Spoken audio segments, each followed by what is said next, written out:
Hello student, I am Sonam. Welcome back to my YouTube channel Apna Vidyalaya. आज के इस video में हम आप सभी को बताएंगे क्लास 10 विज्ञान 29 फरवरी का बिल्कुल वायरल पेपर। 100% गारंटी है, बिल्कुल ऐसा ही आएगा आप सभी का 2024 बोर्ड एग्जाम में विज्ञान का पेपर। अगर आप सभी लोग इस पूरे साइंस के पेपर की तैयारी कर लेते हो, ठीक है, पूरा पेपर आप लोग तैयार कर लेते हो, तो आप सभी का इस बार क्लास 10th साइंस में पूरे के पूरे 70 में 70 नंबर बिल्कुल पक्का। ये मेरी 100% गारंटी है। यहाँ पे हम आप सभी को पूरे के पूरे उत्तर के साथ बताएंगे, ठीक है। आप सभी को पूरे के पूरे जितने भी इस पेपर में वायरल क्वेश्चन है, सभी के आंसर हम आप सभी को बताएंगे। और अभी का अभी आप सभी लोग इस विज्ञान के पेपर को तैयार कर लो। आप लोग बिल्कुल इस बार विज्ञान में, साइंस में आप लोग टॉप कर जाओगे, ठीक है। मात्र आप लोग इस पेपर को तैयार कर लो, क्योंकि ये जो पेपर है ये आप सभी के 29 फरवरी को आने वाला साइंस का सबसे वायरल पेपर है, ठीक है। यहाँ पे ये जो संकेत है, ये जो पेपर कोड है इस पेपर का, ये बिल्कुल वायरल पेपर कोड है, ठीक है। और क्या है, पिछले साल यही जो है पेपर कोड, यानी सबसे ज्यादा जिलों में यही पेपर कोड आया था, ठीक है। इसलिए आप सभी को, यानी ये जो पेपर कोड वाला पेपर है, इसको आप लोग जरूर इसको पूरा सॉल्व कर लीजिए, तैयार कर लीजिए, क्योंकि इसी पेपर में से सभी क्वेश्चन आएंगे, ठीक है। पूरा यही पेपर आएगा।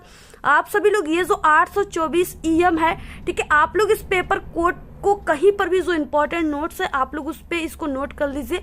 बिल्कुल यही पेपर आप सभी के 29 फरवरी को आने वाला है। अगर आप सभी के पेपर साइंस का ये पेपर आ गया, ठीक है, तो आप लोग कुछ नहीं करना है, आपको सिर्फ आपको इसी वीडियो पे क्लिक करके कमेंट बॉक्स में आपको थैंक यू जरूर कह देना है। यहाँ पे सबसे पहले आपको अनुक्रमांक लिखना है, यहाँ पे आपको अपना नाम लिखना है। और ये जो पेपर है ये 2024 विज्ञान का पेपर है, आप सभी लोग देख सकते हो, ठीक है। और इसमें जो आपको समय मिलेगा वो 3 घंटे 15 मिनट का समय मिलेगा इस पूरे पेपर को सॉल्व करने के लिए। अगर आप सभी लोग इस पूरे पेपर की तैयारी अभी से अगर कर लेते हो, ठीक है, तो आप सभी लोग 29 फरवरी को बिल्कुल आग लगा दोगे, बिल्कुल धुआं धुआं उड़ा कर आओगे आप सभी लोग, ठीक है। और पूरे के पूरे, यानी आप सभी लोग को जो 3 घंटे 15 मिनट का समय मिला है, आप सभी लोग इस पेपर को पहले से तैयार करके जा रहे हो, इसलिए आप सभी लोग इसको, ठीक है, 250 पे ही करके बैठ जाओगे, पूरा आंसर छाप के बैठ जाओगे, ठीक है। और इसमें क्या है, आप सभी का 70 नंबर का रहेगा, और इसमें आपको पूरे 70 में 70 नंबर, अगर आप लोग इस पेपर को तैयार कर लेते हो पूरे के पूरे क्वेश्चन को, तो पूरे 70 में 70 छापोगे आप लोग। निर्देश क्या है, सबसे पहले ये आपको पढ़ना बहुत इंपॉर्टेंट है। 15 मिनट आपको इस प्रश्न पत्र को पढ़ना है। इसमें आपको 15 मिनट में जरूर इस पेपर को पढ़ लेना है। इसमें क्या है, प्रश्न पत्र 2 खंडों में विभाजित है, खंड अ और खंड ब में विभाजित है, ठीक है। खंड अ तथा खंड ब जो है ये 3 उपखंडों में विभाजित है। जैसा कि आप सभी का जो साइंस का होता है, ठीक है, बुक, वो 3 उपखंड होते हैं, जैसे फिजिक्स, केमिस्ट्री, बायोलॉजी, तो इसलिए ये 3 उपखंडों में विभाजित है, ठीक है। तीनों से रिलेटेड ऑब्जेक्टिव आएंगे, तीनों से रिलेटेड आपके इंपॉर्टेंट क्वेश्चन आएंगे। उसके बाद क्या है, प्रश्न पत्र खंड अ जो है, इसमें ऑब्जेक्टिव क्वेश्चन है, जिसमें से आपको सही विकल्प का चुनकर आपको OMR शीट में, ठीक है, लिखना है। और आपको, यानी नीले और काले बॉल पॉइंट पेन, यानी इस तरीके से डार्ट पेन का यूज आपको करना है, जेल पेन का नहीं करना है। आपको गोले को भरना है। इसके बाद खंड अ में ऑब्जेक्टिव था, ये हमने आपको बताया, 20 ऑब्जेक्टिव क्वेश्चन रहेगा, पर क्वेश्चन 1 नंबर का 20 नंबर का है। इसके बाद प्रश्न पत्र के खंड अ के प्रश्नों को हल करने के लिए आपको 1 घंटे का समय, ठीक है, सिर्फ आपको 20 MCQ क्वेश्चन को सॉल्व करने के लिए दिया जा रहा है। और उसके बाद ब जो है, उपखंड ब, इसमें क्या है, यानी खंड ब में आपको जो वर्णनात्मक प्रश्न है उसके लिए 2 घंटे का समय दिया जा रहा है, और इससे अधिक आपको समय नहीं लेना है, ठीक है। 2 घंटे में आपको पूरा सॉल्व कर लेना है। खंड ब में वर्णनात्मक प्रश्न हमने आप सभी को बताया इस तरीके से, ठीक है। सभी क्वेश्चन यहाँ पे आपको पढ़ लेना है, यानी खंड ब के प्रत्येक उपखंड के आपको सभी प्रश्न एक साथ करना आवश्यक है, और प्रत्येक उपखंड नए पृष्ठ से प्रारंभ करना है। यानी अगर आप सभी लोग साइंस के अगर पहले पार्ट के फिजिक्स के इंपॉर्टेंट क्वेश्चन जितने भी दिए उसको सॉल्व कर रहे हो, ठीक है, बोर्ड एग्जाम में, तो आपको सिर्फ फिजिक्स के ही उपखंड ऊपर कॉपी के सबसे ऊपरी सिरे पर उपखंड ऐसे लिख करके, जो भी उपखंड क ख ग, ठीक है, आप लोग यानी एक ही उपखंड के पूरे क्वेश्चन को आप लोग एक ही उपखंड में लिखेंगे। ये नहीं कि आप सभी लोग उपखंड ख के क्वेश्चन को उपखंड क में लिख दिया, ऐसे आपको मिस्टेक नहीं करना है, ठीक है। इस तरीके से यही बात यहाँ पे है। और यहाँ पे सबसे पहले खंड अ आता है जिसमें बहुविकल्पी क्वेश्चन है, ठीक है। और ये जो पेपर जो हम आपको बता रहे हैं ना, इसमें जितने भी क्वेश्चन है वो very very most important question है, ठीक है। आप लोग इसको बहुत ही ध्यान से समझिएगा। अगर आप लोग साइंस में अभी तक कुछ नहीं तैयार किए हो, नहीं पढ़े हो, तो आप लोग सिर्फ ये पेपर को सॉल्व करके चले जाइएगा, इस पेपर को तैयार करके चले जाइएगा, आप लोग पूरा का पूरा 70 में 70 नंबर छाप कर आओगे, ठीक है। साइंस में बिल्कुल टॉपर बन के आओगे, चाहे जो हो जाए। आपको इस बार साइंस में पूरे के पूरे 70 में 70 नंबर लाना है, ठीक है। ये मेरी टारगेट है। और आप सभी को क्या करना है, इस बार पूरे के पूरे सब्जेक्ट की तैयारी अगर हमारे चैनल से करते हो तो आप सभी लोग इस बार सभी सब्जेक्ट में 70 में 70 नंबर ला करके आप लोग इस बार स्टेट रैंक के टॉपर बनोगे, ठीक है। यहाँ पे देखिए पहला क्या है, समतल दर्पण की फोकस दूरी होती है। समतल दर्पण को आप सभी लोग जानते हो, जिसमें आप सभी लोग डेली अपने चेहरे को देखते हो, ठीक है। वही जो है समतल दर्पण है जिसमें सभी लोग अपने क्रीम पाउडर जो भी चीजें है लगाते हो देख देख कर, तो वही क्या है, वो समतल दर्पण है, ठीक है। इस तरीके से वो समतल होता है, उसके यानी कि जो भी है उसके सभी पूरे जगह जो ऊंचाई है वो सेम होता है, ठीक है। ये नहीं कि किनारों पे पतले बीच में मोटे, ऐसे नहीं होता है, बिल्कुल सेम होता है, उसको समतल कहा जाता है। तो समतल दर्पण जो होता है उसकी जो फोकस दूरी होती है वो क्या होती है, शून्य होती है, अनंत होती है, 25 सेमी होती है या -25 सेमी, ठीक है। तो उसकी जो फोकस दूरी होती है वो अनंत होती है। ऑप्शन यहाँ पे बी राइट है। इसके बाद नेक्स्ट दूसरा क्वेश्चन, आंखों में प्रवेश करने वाली जो प्रकाश की मात्रा है उसको कौन नियंत्रित करता है, ठीक है। परितारिका करती है या पुतली या श्वेत मंडल या जो है सिलेरी पेशिया, ठीक है।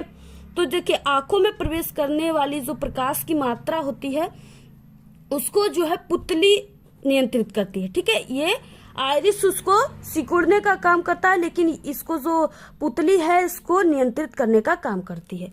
तो इस तरीके से ऑप्शन नंबर यहाँ पे बी राइट है। जैसे आप सभी को जैसे हम बता दें कि अगर आप सभी लोग अंधेरे में जाओगे, ठीक है, तो आपके जो इस तरीके से आपके आंख हैं और आंख के बीच में इस तरीके से ऐसे दिया होता है, ठीक है। तो ये जो छिद्र होता है काली सी, ये पुतली होता है, ठीक है। तो ये जो होता है यानी इसकी एक ख्वाहिश होती है कि अगर आप लोग अंधेरे में जाओगे तो ये पुतली ऑटोमेटिक बड़ी हो जाती है, ठीक है। अगर आप लोग जैसे ही प्रकाश में आओगे तो ये पुतली छोटी हो जाती है, ठीक है। अंधेरे में बड़ी क्यों हो जाती है, क्योंकि अंधेरे में अगर ये बड़ी हो जाती है तो फोकस दूरी बढ़ जाता है, जिससे वो अधिक से अधिक प्रकाश ले सके, ठीक है। यानी अगर थोड़ी सी अगर टार्च आप लोग बांटते हो तो अंधेरे में कोई चीजें आपको दिखाई देने लगती है, जिससे क्या होता है कि यानी जो आंख की पुतली है ना वो बड़ी हो जाती है, फोकस दूरी अधिक हो जाता है, जिससे वो ज्यादा से ज्यादा प्रकाश ले लेती है। और जैसे ही आप लोग जो है यानी कि दिन में आते हो यानी प्रकाश में आते हो, ठीक है, तो आपकी ये पुतली छोटी हो जाती है, क्योंकि ज्यादा प्रकाश है तो इसलिए यानी थोड़ा सा भी फोकस दूरी रहेगा फिर भी आपको वो वस्तु दिखाई देगा, ठीक है। तो इस तरीके से ये पुतली उसको नियंत्रित करती है। तीसरा क्वेश्चन है, सिलिकॉन पदार्थ होता है, यानी सिलिकॉन पदार्थ किस चीज का बना होता है, सुचालक होता है, कुचालक, अर्धचालक या कोई नहीं, ठीक है। तो ये जो सिलिकॉन पदार्थ होता है ये अर्धचालक होता है, यानी ये कुचालक और सुचालक दोनों होता है, ठीक है। अर्धचालक होता है। थोड़ी थोड़ी इसमें जो है अगर हम ये बात करें कि इसमें जो वो है विद्युत है, ठीक है, उसका इसमें धारा का फ्लो थोड़ी थोड़ी होता है, ऐसे आप लोग समझ सकते हो, ठीक है। अर्धचालक है। उसके बाद देखिए नेक्स्ट क्वेश्चन है चौथा, चुंबकीय क्षेत्र का मात्रक है। ये बहुत ही इंपॉर्टेंट क्वेश्चन है। तो यहाँ पे देखिए चुंबकीय क्षेत्र का मात्रक क्या होता है, वेबर बटे मीटर होता है, ठीक है। ये गलत है, नहीं। इसके बाद वेबर बटे मीटर स्क्वायर, ये भी गलत है। वेबर बटे मीटर, वेबर इंटू मीटर, ये भी गलत है। यानी कि चुंबकीय क्षेत्र का मात्रक वेबर होता है, ठीक है। और इसका एक मात्रक टेस्ला भी होता है। अगर टेस्ला होता तो वो वाला ऑप्शन राइट हो जाता। तो इस तरीके से ऑप्शन नंबर यहाँ पे डी राइट है। नेक्स्ट देखिए पांचवा क्वेश्चन, वक्रता त्रिज्या का मात्रक होता है, ठीक है। तो वक्रता त्रिज्या जो होता है इसका मात्रक यानी मीटर में भी होता है और इसको सेंटीमीटर में भी मापते हैं और मिलीमीटर में भी मापते हैं, यानी इनमें से सभी ऑप्शन नंबर डी राइट है। नेक्स्ट देखिए छठवां क्वेश्चन, विद्युत धारा का मापन करते हैं, ठीक है। यानी विद्युत धारा जो है इलेक्ट्रिक करंट, उसको किससे नापते हैं, विद्युत जनित्र के द्वारा, गलत, ठीक है। धारा मापी के द्वारा, ये भी गलत है। अमीटर के द्वारा, ठीक है, यानी ए मीटर या अमीटर इसको कह सकते हैं, इसके द्वारा हम इलेक्ट्रिक करंट को नापते हैं।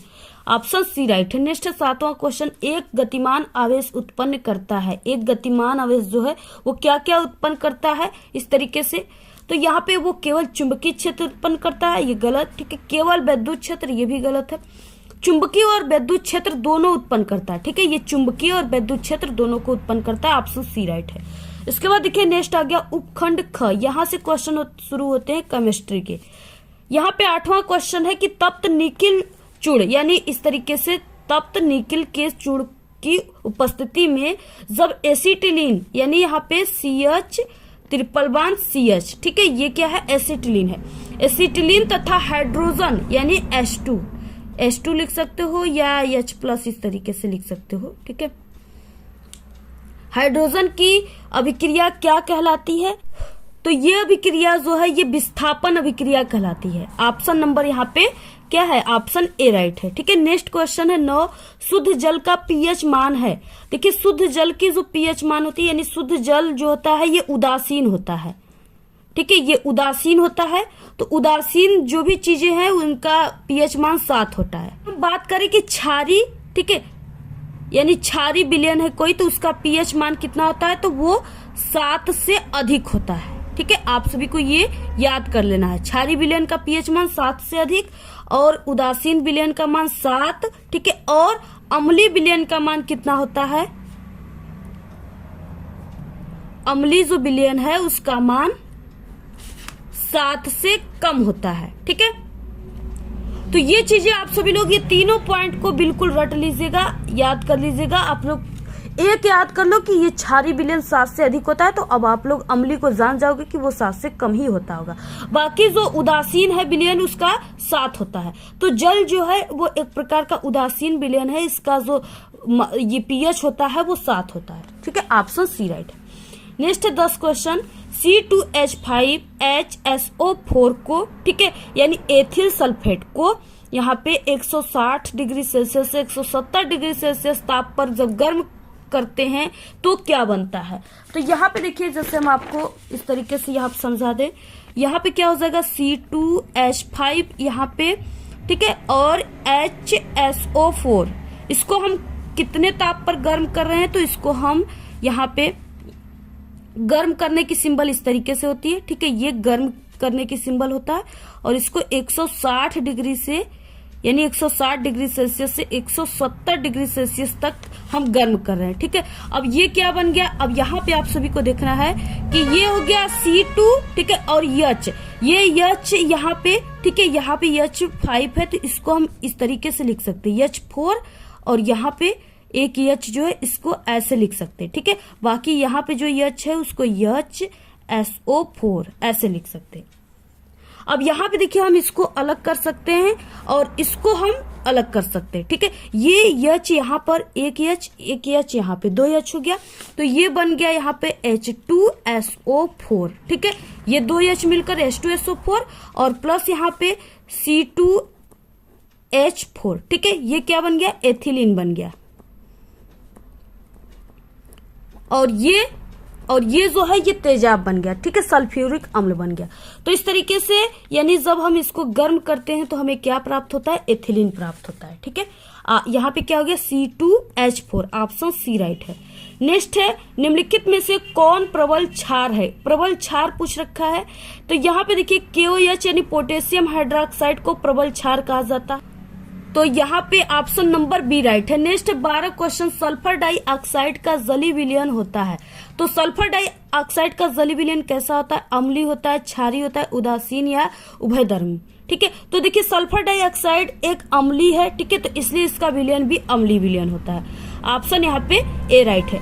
निम्न में कौन सा यौगिक अम्लीय प्रकृति का होता है? अब देखिए यहाँ पे आप सभी को सबसे पहले ये सूत्र है CH3CHO, ठीक है, CH3 एकल बॉन्ड CH3, इसके बाद C है और यहाँ पे देखिए ये पहले देख लीजिए कि CH4 है। ठीक है, आपको C ऑप्शन जो है इसमें ये देखना है कि इसमें COOH लगा है, यानी ये क्या है, ये अम्लीय कार्बोक्सिलिक अम्ल का यहाँ पे क्रियात्मक समूह लगा हुआ है। ठीक है, तो यहाँ पे क्रियात्मक समूह COOH लगा हुआ है जो कि अम्लीय विलयन का लगा हुआ है, तो ऑप्शन नंबर यहाँ पे सी राइट है। ठीक है, एसिटिक अम्ल इसका नाम होता है, तो यहाँ पे क्या हो गया, ऑप्शन सी राइट है, ये अम्लीय प्रकृति का होता है। आ गया यहाँ पे उपखंड ग, यानी ये आपके जो बायोलॉजी है उससे रिलेटेड क्वेश्चन है इसमें ऑब्जेक्टिव। 14 क्वेश्चन है कि पौधों के द्वारा श्वसन क्रिया में निम्नलिखित में से कौन सी गैस निकलती है? ठीक है, यानी जो पौधे होते हैं ना वो श्वसन क्रिया में कौन सी गैस निकालते हैं? ऑक्सीजन निकालते हैं, नाइट्रोजन या कार्बन डाइऑक्साइड या कार्बन मोनोऑक्साइड। ठीक है, तो वो जो पेड़ पौधे होते हैं वो ऑक्सीजन निकालते हैं। ऑप्शन यहाँ पे ए राइट है, जिसको हम सभी लोग लेते हैं। ठीक है, तो यहाँ पे ऑप्शन ए राइट है। नेक्स्ट 15, बौनेपन का क्या कारण है? ठीक है, यानी बौनेपन, इसका मतलब क्या हो गया कि वृद्धि हार्मोन्स के स्राव की कमी के कारण लोग बौने दिखते हैं। ठीक है, यानी उनकी वृद्धि नहीं होती, वो बौने हो जाते हैं। ऑप्शन सी राइट है। किसी आहार श्रृंखला में गैर जैव निम्नीकरणीय पीड़कनाशिकों का प्रत्येक उच्चर पोषी स्तर पर बढ़ती हुई मात्रा में एकत्रित होते जाना क्या कहलाता है? सुपोषण कहलाता है, प्रदूषण कहलाता है, जैव आवर्धन या एकत्रीकरण। ठीक है, तो ये जैव आवर्धन कहलाता है। ऑप्शन सी राइट है। देखिए, आप सभी को जितने भी क्वेश्चन हम बता रहे हैं बिल्कुल वेरी मोस्ट इम्पोर्टेंट क्वेश्चन है, और आप सभी को इस वीडियो पे कम से कम आप सभी को इस पे 1000 लाइक जरूर करना है। ठीक है, आप सभी लोग इस वीडियो को इतना अपने दोस्तों में व्हाट्सएप ग्रुप पे, टेलीग्राम ग्रुप पे शेयर कीजिएगा कि इस पे 1000 लाइक जरूर आना चाहिए, क्योंकि ये वीडियो दिन और रात पूरे एक करके बनाए जाते हैं। बहुत ही मेहनत से ये वीडियो बनते हैं। ठीक है, आप सभी लोग 1000 लाइक इस वीडियो पे जरूर कीजिएगा। अगर आप लोग 1000 लाइक इस वीडियो पे करा दिए तो हम आपको क्लास 10th के ऐसे वायरल पेपर बताएंगे, ऑल सब्जेक्ट के। ठीक है, ऐसे इंपॉर्टेंट वायरल क्वेश्चन बताएंगे जिससे आप सभी लोग मात्र 5 से 10 दिनों में आप सभी लोग की पूरी तैयारी हो जाएगी। ठीक है, बम्पर तैयारी करा देंगे, और आप सभी को यानी 5 से 10 दिनों में ही आप लोग हमारे चैनल से पढ़कर पूरे के पूरे 70 में 70 ऑल सब्जेक्ट में ला दोगे। इतने कंफर्म क्वेश्चन हम आप सभी को बताएंगे, लेकिन आपको 1000 लाइक इस वीडियो पे कराना पड़ेगा। ठीक है, क्योंकि बहुत ही मेहनत करते हैं हम आप सभी लोगों के लिए, तो आप सभी का भी कर्तव्य बनता है कि थोड़ा बहुत आप लोग भी, ठीक है, हमारी जो है हेल्प कीजिए, वीडियो को शेयर कीजिए सभी दोस्तों में। नेक्स्ट 17 क्वेश्चन, प्राकृतिक रूप में ठोस ईंधन कौन सा? यानी प्राकृतिक रूप से जो ठोस ईंधन है वो क्या है? इसमें आप सभी को दिख रहा है कि ये कोयला जो है ये ठोस ईंधन है। ठीक है, लकड़ी होता है, अगर रहता है तो लकड़ी भी ठोस ईंधन है। बाकी ये जो सीएनजी है, एलपीजी है, ये सब गैस के रूप में, द्रव के रूप में ऐसे होते हैं। ठीक है, तो यहाँ पे ऑप्शन बी राइट है। मनुष्य में विक एक तंत्र का भाग है जो संबंधित है, तो विक जो है पोषण से संबंधित है, श्वसन से, उत्सर्जन से या परिवहन से, तो ये उत्सर्जन से संबंधित है। ऑप्शन यहाँ पे सी राइट है। ठीक है, मानव में भ्रूण को पोषण मिलता है, यानी मानव में, यानी कि जो माँ के गर्भ में पल रहे बच्चे होते हैं, ठीक है, उनको कैसे भोजन मिलता है, उनको कैसे विटामिन, प्रोटीन्स, ठीक है, जो भी चीजें उनकी मात्रा यानी उनको कमी पड़ती कैसे मिलता है, जिससे उनकी विकास होता है। ठीक है, बच्चे यानी पूरे पल के तैयार होते, बन के तैयार होते हैं, उनको कैसे भोजन मिलता है, कैसे पोषण मिलता है। ठीक है, तो वो है प्लेसेंटा। प्लेसेंटा के माध्यम से उनको क्या होता है, यानी प्लेसेंटा जो है, अगर जो भी जैसे माँ है, ठीक है, वो उनके यानी जो भी माँ है उनके पेट में, ठीक है, जो भी बच्चे हैं उनको किससे, प्लेसेंटा जो है उसके माध्यम से उनको पोषण मिलते हैं। ठीक है, जो भी माँ खाती है उसको प्लेसेंटा अपने तरफ क्या करता है, एब्जर्व करता है, और जो वो माँ के पेट में पल रहे शिशु को वो, ठीक है, देता है, जिससे उसकी पूरी तरीके से विकास होती है। तो यहाँ पे प्लेसेंटा के माध्यम से। नेक्स्ट क्वेश्चन यहाँ पे 20, मेंडल के अनुसार मटर के बौने पौधों का जीन प्रारूप होता है। ठीक है, बौने पौधे हैं तो उनकी जो जीन प्रारूप होती है वो स्मॉल टीटी होती है। ऑप्शन यहाँ पे सी राइट है। इसके बाद देखिए नेक्स्ट आ गया यहाँ पे खंड व वर्णनात्मक प्रश्न। ठीक है, तो यहाँ पे देखिए पहला क्वेश्चन है वर्णनात्मक प्रश्न में कि एक अवतल दर्पण की फोकस दूरी तथा वक्रता त्रिज्या के बीच जो सूत्र है उसका आपको निगमन करना है। ठीक है, 4 नंबर का है, यानी F बराबर जो R/2 होता है, इस तरीके से आपको इसका पूरा निगमन करना है। ठीक है, और जो अवतल दर्पण है तो इसकी फोकस दूरी जो होगी वो ऋणात्मक में होगी, तो आप सभी को इसका पूरा निगमन करना है। ठीक है, ये जो क्वेश्चन है इसको हमने पहले से बता चुका है। ठीक है, आप लोग हमारे चैनल पे क्लास 10th साइंस की प्लेलिस्ट बना हुआ है इंपॉर्टेंट क्वेश्चन का, उसमें आप लोग देख लीजिएगा। ठीक है, इसको हमने कई बार बताया हुआ है। नेक्स्ट क्वेश्चन है दूसरा, दूरदृष्टि दोष क्या है, इसका निवारण कैसे करते हैं। ठीक है, दूरदृष्टि दोष क्या है, ठीक है, यहाँ पे, और इसका निवारण कैसे करते हैं। तो इस तरीके से ये भी क्वेश्चन का आंसर हमने कई बार बताया हुआ है, बहुत ही इंपॉर्टेंट क्वेश्चन है। यानी दूरदृष्टि दोष और निकट दृष्टि दोष में से आपके एग्जाम में एक दोष जरूर आएगा। ठीक है, तो आप सभी लोग यानी दूरदृष्टि दोष किसे कहते हैं, इसका निवारण कैसे करते हैं, आप लोग इसको तैयार कर लीजिए। यहाँ पे हम आपको छोटी सी ट्रिक बता देते हैं। ठीक है, वो ट्रिक है नादू। इसका मतलब कि अगर निकट दृष्टि दोष है तो आप सभी को, ठीक है, अवतल लेंस का यूज करना पड़ेगा, और दूर दृष्टि दोष है तो उसमें उत्तल लेंस का यूज किया जाता है। यानी इसके निवारण के लिए आपको उत्तल लेंस का यूज करना होगा। तो ऐसे आप सभी लोग, ठीक है, इसको हमने कई बार बताया है, आप लोग इंपॉर्टेंट क्वेश्चन, और इससे पहले जो हम साइंस के पेपर बताए हैं, आप लोग प्लेलिस्ट भी हमने आप सभी लोग कमेंट किए थे तो बना दिए, आप लोग वहां से देख लीजिएगा। टोटल आपको 10 सेट साइंस के पेपर को सॉल्व करना है, ठीक है। अगर 10 सेट पेपर को सॉल्व कर लिए तो आप सभी के 29 फरवरी के आने वाला कोई भी ऐसा क्वेश्चन नहीं रहेगा जो आप सभी लोग उसकी तैयारी नहीं किए हो, ठीक है। पूरा हमारे 10 सेट पेपर से ही पूरा पेपर आपके साइंस का 29 फरवरी को आएगा। आप लोग जरूर 10 सेट पेपर को तैयार कर लीजिएगा, प्लेलिस्ट हमने बना दिया है। तीसरा क्वेश्चन है विद्युत शक्ति से क्या तात्पर्य है, ठीक है। 200 यानी 200 वाट का एक हीटर 250 वोल्ट के मेंस से जुड़ा है, तो गणना कीजिए। पहला क्या है, हीटर में प्रवाहित धारा I की गणना करना है, ठीक है। हीटर के तार का प्रतिरोध R का गणना करना है, और 10 घंटे में जो है कितना व्यय हुआ है ऊर्जा, इसकी गणना आप सभी को करना है। तो यहाँ पे देखिए विद्युत शक्ति किसे कहते हैं ये भी हमने कई बार बता दिया है, यानी काम करने की समय दर को, ठीक है। यानी जो भी यानी ऊर्जा व्यय हो रहा है या काम किया जा रहा है तो उसमें जो समय अंतराल हो रहा है, ठीक है, जो समय उसमें लग रहे हैं उसी को हम विद्युत शक्ति कहते हैं। अब देखिए इसमें एक न्यूमेरिकल है जिसको आपको सॉल्व करना है। यहाँ पे देखिए यहाँ पे वाट दिया है, इसका मतलब कि ये पी का मान दिया है, पी का मान जो है 200 वाट दिया है, ठीक है। और इसके बाद यहाँ पे वोल्ट दिया है, इसका मतलब ये विभवांतर का मान है, ये 250 वोल्ट दिया हुआ है। अब यहाँ पे क्या है, पहला आप सभी को हीटर में प्रवाहित धारा का गणना करना है। यहाँ पे फॉर्मूला हो जाएगा P बराबर V इंटू I, ठीक है। इस सूत्र से आप सभी को निकालना है। अब इस सूत्र को हम पक्षांतर कर देते हैं, हमें I बराबर निकालना है, ठीक है। तो ये जो है V इसके इंटू में है और इधर जाएगा बराबर किधर, तो ये भाग में हो जाएगा। तो I बराबर हम आप इसको कैसे लिख सकते हैं, I बराबर P बाई V लिख सकते हैं, ठीक है। P का मान क्या है 200 है, 200 को रख दीजिए आप लोग, और उसके बाद V का मान कितना है 250 है, इसको रख दिए। अब यहाँ पे 1 0 से 1 0 कट गया, 4 पंचे 20 हो गया और 5 पचे 25 होता है, ठीक है। ये 5 से दोनों कट गए। अब I बराबर कितना आ गया, I बराबर 4/5 आ गया। अब जब इसमें आप सभी लोग इसका भाग दोगे तो ये नहीं जाएगा, 1 दशमलव बढ़ेगा, ठीक है। 5 अट्ठे 40 होता है, तो यहाँ पे क्या हो गया, इतना आ गया, यानी 0.8 एम्पियर I बराबर आ गया। ये इसका आंसर हो गया। इस तरीके से I बराबर 0.8 एम्पियर पहला हो गया। आपको ऐसे सॉल्व करना है, स्क्रीनशॉट ले लीजिए। उसके बाद नेक्स्ट है इसमें कि हीटर के तार का प्रतिरोध आप सभी को ज्ञात करना है, ठीक है। आप सभी को प्रतिरोध ज्ञात करना है, और क्या सूत्र होता है, R बराबर V बाई I होता है, ठीक है। प्रतिरोध ज्ञात करने के लिए ये फॉर्मूला होता है, याद कर लो आप लोग। अब V का मान क्या था, V का मान 250 था, इसको रख दीजिए 250। I का मान अभी हमने लाया है 0.8 रख दीजिए, ठीक है। ये R बराबर हम लोग रख रहे हैं। इसके बाद देखिए 0.1 अंक पर है, यानी 10 से ऊपर नीचे हम गुणा भाग कर देंगे ऐसे।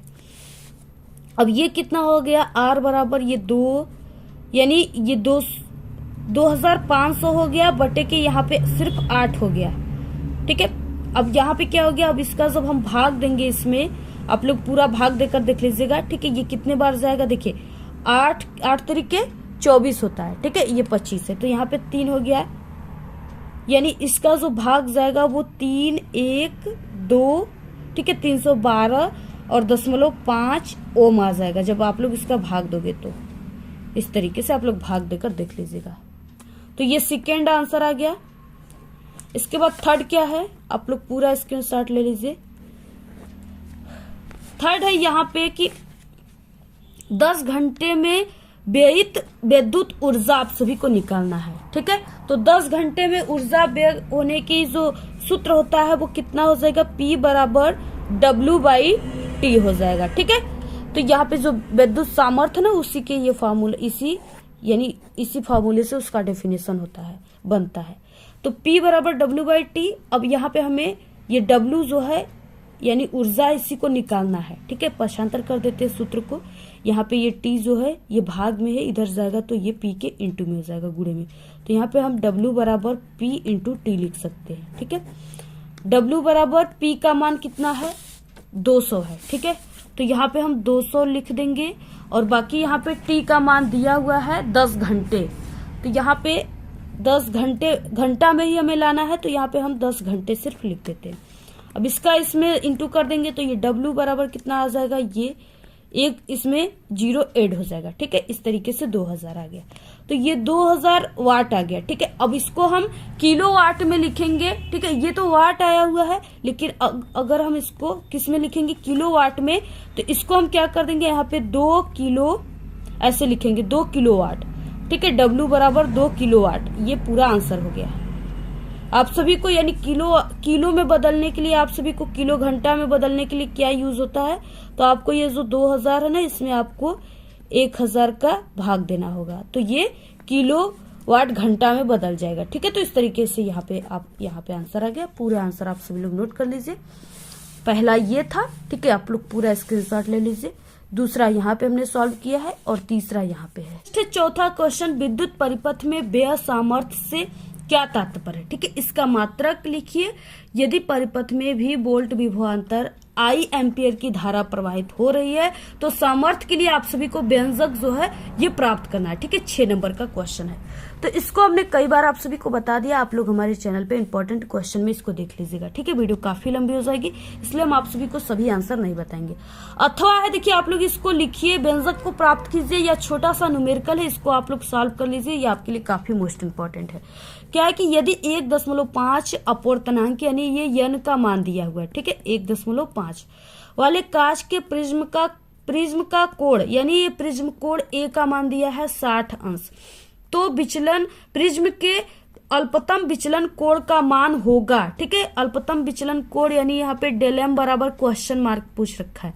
अब यहाँ पे क्या है, इसमें आप सभी का यानी इस तरीके से यहाँ पे क्या रहेगा, यहाँ पे दिया रहेगा आप सभी का कि 49 बराबर जो है 0.15 रहेगा। ठीक है, साइन 49 अंश का मान ये आप सभी का इसमें दिया रहेगा, क्वेश्चन में दिया रहेगा। ठीक है, यहाँ पे मिस्टेक हो गया, तो यहाँ पे क्या है, आप सभी को अब सॉल्व करना है। सूत्र क्या हो जाएगा, सूत्र क्या होता है, तो यहाँ पे सूत्र होता है यानी n बराबर अपूर्णांक n बराबर सूत्र होता है साइन, ठीक है, कोष्टक में a plus del m by 2 बटे साइन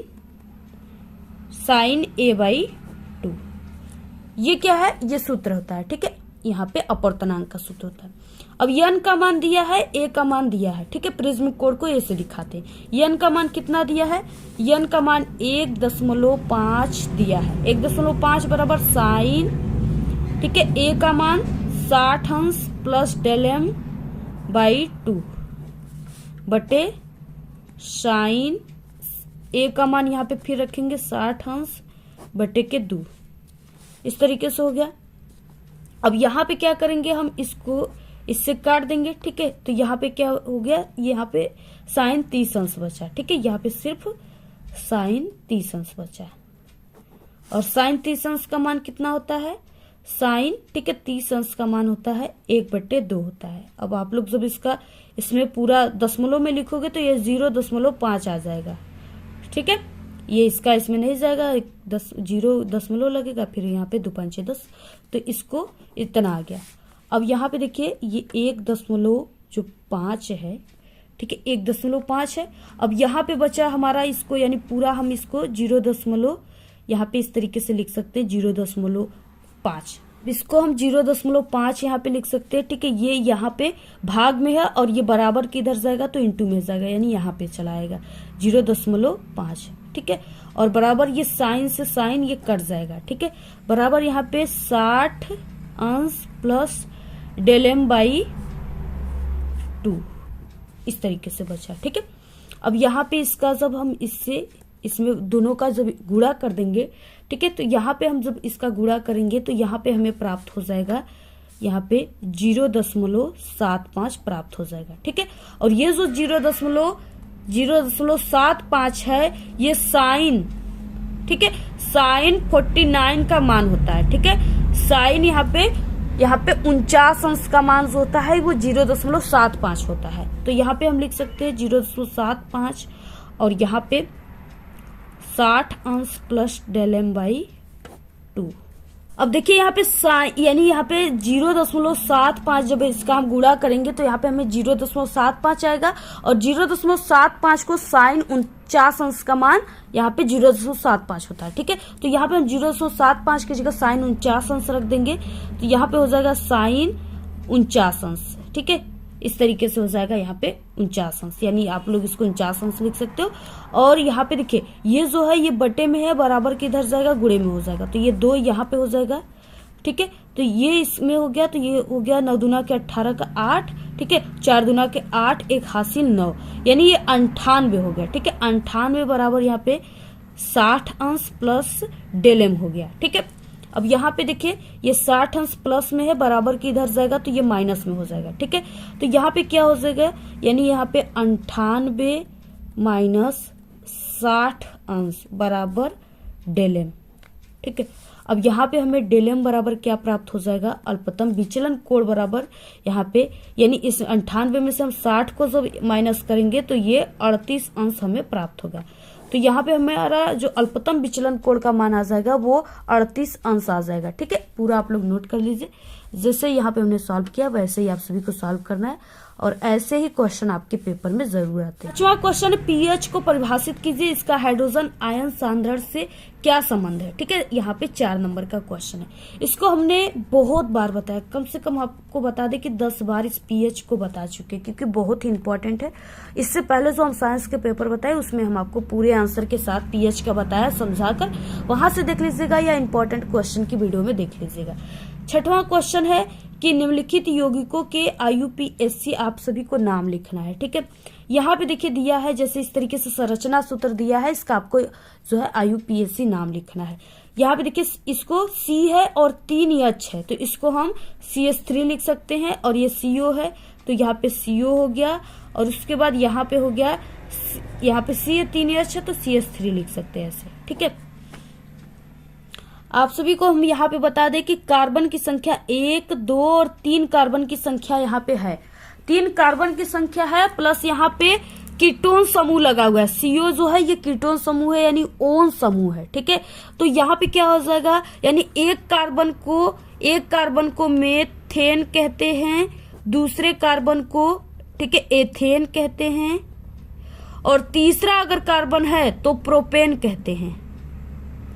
ठीक है, अब यहाँ पे 1 कार्बन, 2 कार्बन, 3 कार्बन है, 3 कार्बन है तो उसको हम क्या लिखेंगे, प्रोपेन लिखेंगे, प्लस इसमें कीटोन यानी ओन समूह जुड़ा हुआ है, इसमें ओन समूह। ठीक है, यानी कीटोन समूह जुड़ा है, तो यहाँ पे हो जाएगा प्रोपेनोन।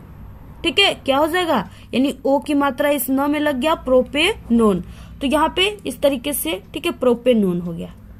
इसका जो IUPAC नेम हो जाएगा वो प्रोपेनोन हो गया। ठीक है, या इस तरीके से प्रोपेनोन, आप लोग यहाँ पे इसको ऐसे भी लिख सकते हो, प्रोपेन। ठीक है, 2 ऑन ऐसे ओन लिख सकते हो। ठीक है, ऐसे भी आप लोग लिख सकते हो, लेकिन ये सबसे करेक्ट है, आप लोग प्रोपेनोन लिख दीजिएगा। इसके बाद देखिए नेक्स्ट है दूसरा, 2 नंबर में क्वेश्चन था, ये 2 नंबर में है।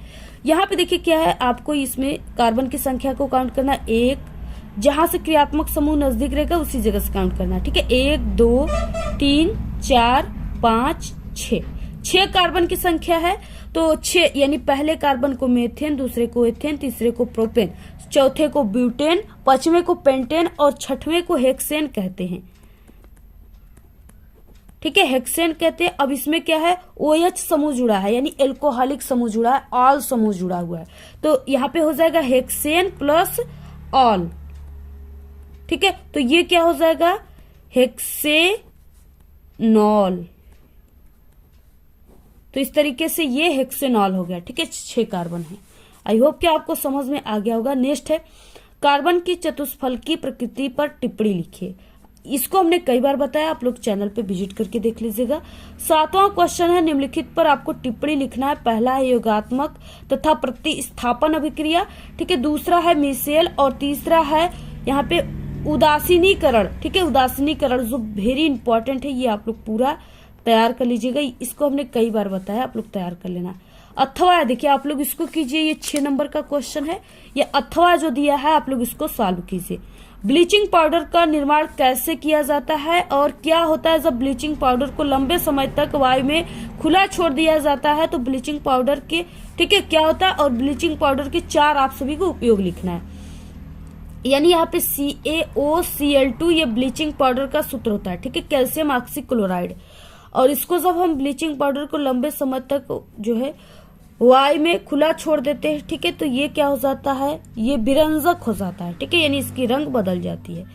और ब्लीचिंग पाउडर के 4 उपयोग क्या है, तो ये देखिए, ये यानी रंग को रंजक के रूप में इसका यूज होता है, यानी रंग को बदलने के लिए।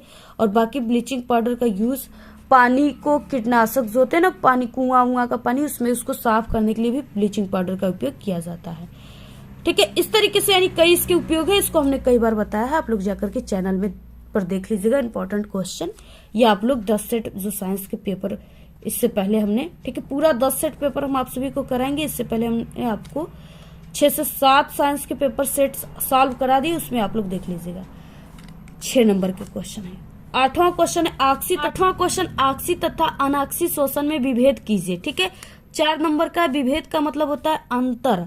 आप सभी को ऑक्सी तथा अनाक्सी जरूर तैयार करना है, वेरी मोस्ट इम्पोर्टेंट है। और इसके अलावा आप लोग रुधिर तथा लसिका में अंतर याद कर लीजिएगा, ठीक है। परागण तथा परपरागण, स्वपोषी और परपोषी। और इसके अलावा आप सभी को, ठीक है, यानी इतना आपको तैयार कर लेना है। श्वसन तथा श्वासोच्छ्वास, आपको 4-5 अंतर तैयार कर लेना है, जिसमें से एक अंतर आपके पेपर में आ जाएगा। और हमने सभी अंतर के इंपॉर्टेंट क्वेश्चन बना चुके हैं, आप लोग चैनल पे देख लीजिएगा। 9 क्वेश्चन है, निम्न में से किन्हीं 2 पर संक्षिप्त टिप्पणी आप सभी को लिखना है, यानी किन्हीं 2 पर ही लिखना है।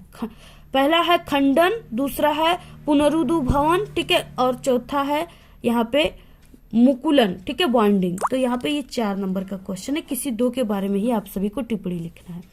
इसको भी हमने कई बार बताया हुआ है। इसके बाद 10 क्वेश्चन है। 10 का है कि प्रतिवर्ती क्रिया तथा टहलने में क्या अंतर है, आप सभी को समझाना है। दूसरा है यहाँ पे बी कि मस्तिष्क की प्रतिवर्ती क्रिया में क्या भूमिका होती है। 4 नंबर का क्वेश्चन है, जरूर इसको सॉल्व कर लीजिए, ठीक है। सभी आंसर हम पहले से बता चुके हैं। मनुष्य के नर जनन तंत्र का वर्णन कीजिए, यानी आपको मनुष्य के नर जनन तंत्र का चित्र बनाना है। और आप लोग मादा जनन तंत्र के भी चित्र को तैयार कर लीजिए, ठीक है। अगर आप लोग कमेंट करोगे तो हम आपको इंपॉर्टेंट चित्र की वीडियो बहुत जल्दी प्रोवाइड करा देंगे। 6 नंबर का है, अथवा आप लोग अगर चित्र बनाना नहीं चाहते हो तो आप लोग एक क्वेश्चन दिया, उसका आंसर लिख सकते हो। जैव निम्नीकरण तथा अजैव निम्नीकरण से आप क्या समझते हो, इनके पर्यावरण पर क्या प्रभाव पड़ते हैं, आप सभी को समझाना है। 6 नंबर का, ठीक है। तो इस तरीके से ये सभी क्वेश्चन है, आप लोग इन सभी क्वेश्चन को साइंस के रट लीजिए, बिल्कुल तैयार कर लीजिए। वेरी मोस्ट इंपॉर्टेंट क्वेश्चन है, अगर इतना तैयार कर लेते हो तो आपका पूरा 70 में 70 पक्का है, ठीक है। आप सभी को यानी सिर्फ एक पेपर ही नहीं बल्कि आपको 10 सेट पेपर हमारे चैनल के साइंस के तैयार कर लेना है। 10 सेट पेपर तैयार कर लिए तब आपका पूरा 70 में 70 आएगा, ठीक है। आप सभी लोग पूरे पेपर को तैयार कर लीजिए। इस वीडियो को आप लोग अपने सभी दोस्तों में व्हाट्सएप ग्रुप पे शेयर कीजिए, टेलीग्राम ग्रुप पे। वीडियो पे आप लोग लाइक कीजिए वीडियो को, ठीक है। आप लोग अपनी अच्छी प्यारी प्यारी कमेंट कीजिए। और आप सभी लोग, ठीक है, अगर इसकी पूरी PDF चाहिए तो आप लोग टेलीग्राम चैनल को ज्वाइन कीजिए, उसका लिंक आपको इस वीडियो के डिस्क्रिप्शन में मिल जाएगा। और इससे पहले हम क्लास 10th के ऑल सब्जेक्ट के पेपर बता चुके हैं, ठीक है, प्लेलिस्ट में भी बना चुके हैं, वहां से आप लोग देख लीजिएगा सभी पेपर को। और अगर आप सभी लोग साइंस में कमजोर हो, आपकी साइंस की तैयारी नहीं हो पा रही है और आपको लग रहा है कि नहीं हो पाएगी, ठीक है, और आपको यानी फेल होने की डर है या नंबर कम आने की डर है, तो हमारे चैनल पे अभी 2-3 दिन ही हुए हैं, हमने साइंस में पास होने की ट्रिक बताया है, ठीक है। आप लोग उस ट्रिक को देख लीजिएगा। 100% पास ही नहीं बल्कि बहुत अच्छे नंबर साइंस में लाओगे, तो आप लोग उस ट्रिक को जरूर देख लीजिएगा अगर कमजोर स्टूडेंट हो तब, ठीक है। आप लोग यूट्यूब पर सर्च कर लीजिएगा, यानी साइंस में पास होने की ट्रिक, और हमारे चैनल का नाम अपना विद्यालय, तो वहां पे भी आपको ट्रिक आ जाएगा, ठीक है। और सिर्फ आपको हमारे चैनल के ही ट्रिक लगाना है, बाकी अदर यूट्यूब चैनल के ट्रिक को नहीं लगाना है, ठीक है। क्योंकि 100% जो हमारी ट्रिक है वो बिल्कुल सही है और बिल्कुल रियल ट्रिक है। उससे हर साल कमजोर स्टूडेंट बोर्ड एग्जाम में पास ही नहीं बल्कि अच्छे नंबर लाते हैं। तो इसलिए आप लोग हमारे ट्रिक का यूज कीजिएगा। बाकी आप लोग किसी भी सब्जेक्ट में कमजोर हो तो आपको इसी वीडियो के लास्ट में, ठीक है, हमारे चैनल पे सभी विषय में पास होने की ट्रिक है। इसी वीडियो के लास्ट में आपको 4 प्ले लिस्ट दिखेगा, उसी पर क्लिक करके आप सभी लोग देख लीजिएगा, ठीक है। किसी भी सब्जेक्ट में आपको पास होने की ट्रिक चाहिए। और आप सभी को इसके बाद किसका पेपर चाहिए, किस सब्जेक्ट का, कमेंट करके जरूर बताइएगा सभी लोग। आज के इस वीडियो में सिर्फ इतना ही। आपको ये वीडियो कैसा लगा? अगर वीडियो पसंद आए तो एक बड़ा सा लाइक कर दें। चैनल पे नए तो सब्सक्राइब करके आप सभी लोग बेल आइकन को जरूर प्रेस कर दें। Thanks, all the very best, bye bye.